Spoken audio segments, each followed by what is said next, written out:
Violinista batek pieza bat joko dau. Behazen inguruan dago.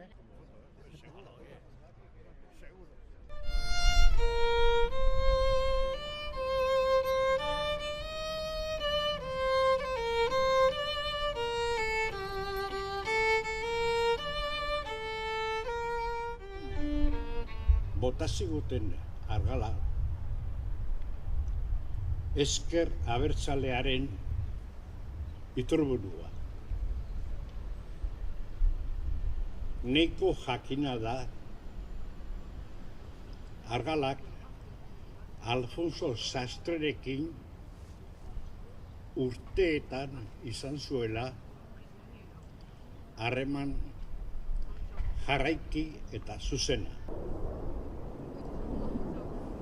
Alfonso bere semeari krima honen berri ematerakoan esaldi bakar bat jarri zuen telegraman. Nos han descabezado. Burua moztu digute. Alfonsoren ahoan digute hitzak esan nahi berezia du. Hemen gaudenontzat zer esanik ez. Eskerrik asko bihotzez. Ez direla hainbeste aldatu esan dezakegu.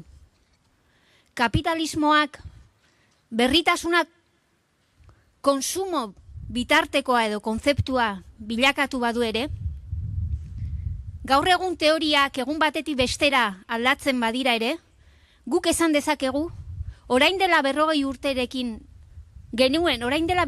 genuen egoerarekin alderatuta, Euskal Herriko errealitate soziala kontraesan berdinengatik zeharkatua dagola eta ondorioz Euskal Herriaren askapen prozesua ezaugarri antzekoekin egin behar duela aurrera.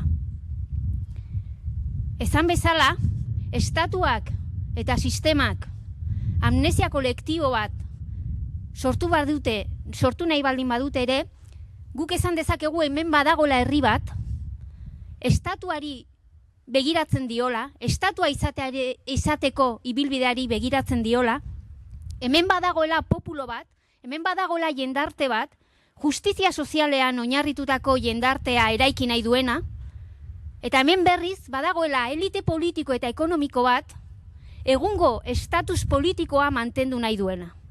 Eta horren aurrean, ezker abertzaleak garbi ikusten duela, soilik demokraziaren eta burujabetzaren aldeko ibilbideak ekarriko duela justizia soziala eta emantzipazio prozesuan urrats determinanteak. Horregaitik, 40 urte pasaba dira ere, esan dezakegu argiki, garaian argalak egiten zituen teorizazioak eta hausnarketak, gaur egun oraindik badirela estrategiak artikulatzeko iturburu oso importantea. Eta Euskal Herriari erakutsi zenioten posiblea dela Euskal Herria sensibilitate berri batekin begiratzea. Populuaren sensibilitatearekin. Zapaldua dagoen sensibilitatearekin. Emantzipazioaren alde bere bidea urratu nahi duen sensibilitatearekin. Horregaitik, hemendik konpromiso bat adierazi nahi dugu. Zuek izandako ausardia eta berritasun gaitasuna izango dugu guk. Zuek erakutsitako ausardia eta bide berria jorratzeko determinazioa izango dugu guk. Eta hori da estrategia aldaketarekin egiten ari garena. Ikusiko dugu eta denborak esango du, ea hurrengo belaunaldiek gauza berdina esaten ote duten. Oraingo ezker abertzaleak, aldaketa estrategikoa bultzatzen ari duen ezker abertzaleak, asmatu egin zuela eta herri hau estatu bat izateko norabidean kokatu egin zuela. Mila esker zintzoki eta aurrera lanean.